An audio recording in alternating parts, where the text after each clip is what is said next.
We ready? All right. I'm Kevin Broyhill. This is my wife, Lori. I pastor Calvary Baptist Church here in King. We live at 432 White Road here in the town, and we moved here 5 years ago, found King a wonderful place. Enjoyed it, and I hate for the firestorm, the dissension that has come into our town, but it was not of our own choosing. It was a situation where we feel like this has been forced or thrust upon us by the ACLU, who is wanting to strong-arm the city council into removing the Christian flag permanently. I notice here some options that you have, and if I may take a moment, I want to read them, and then I want to be a problem solver rather than maybe create more. Let me give you one. First of all, you're saying that you can permanently remove the Christian flag from the memorial, which we would all agree is not an option.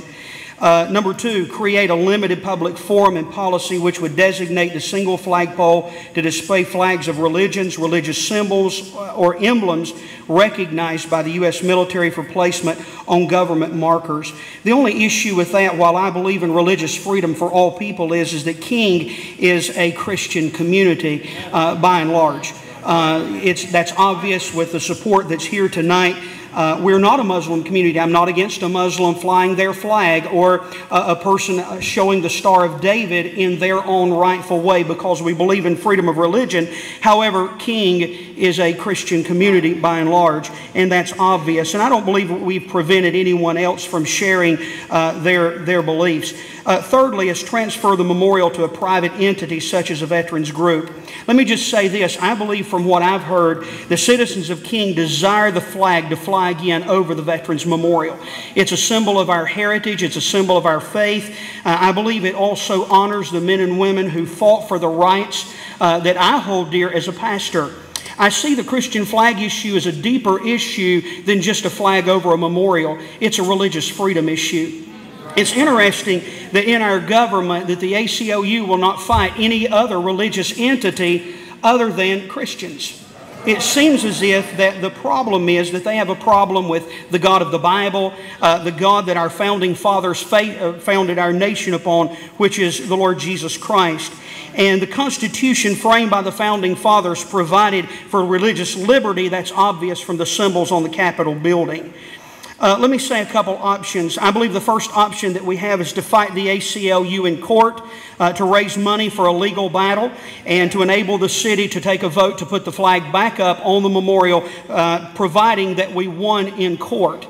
My understanding is that this will be a long uphill battle, possibly even go all the way to the Supreme Court, which would require more than just several $100,000. It would probably be a drawn-out battle of years and possibly could go into the millions of dollars. Right now, our courts are on the Fourth Circuit Court of Appeals is very liberal. They have consistently voted against Christian symbols and Christian liberty, and have seemed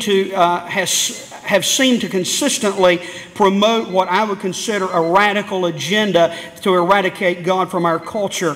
While I believe that's an option and I would support the city council if they did that and would help in raising the money, I do not believe that is the best option. I believe that there is a better option, and it has Supreme Court backing. Is to privatize the memorial to a local veterans organization, the Freedom Association for Veterans, which is a local organization that I'll be glad to speak with you about, that would take over the cost, would purchase the property from the city, that would then which would alleviate the responsibility of the American Civil Liberties Union of you having to face them in court. We recognize that a private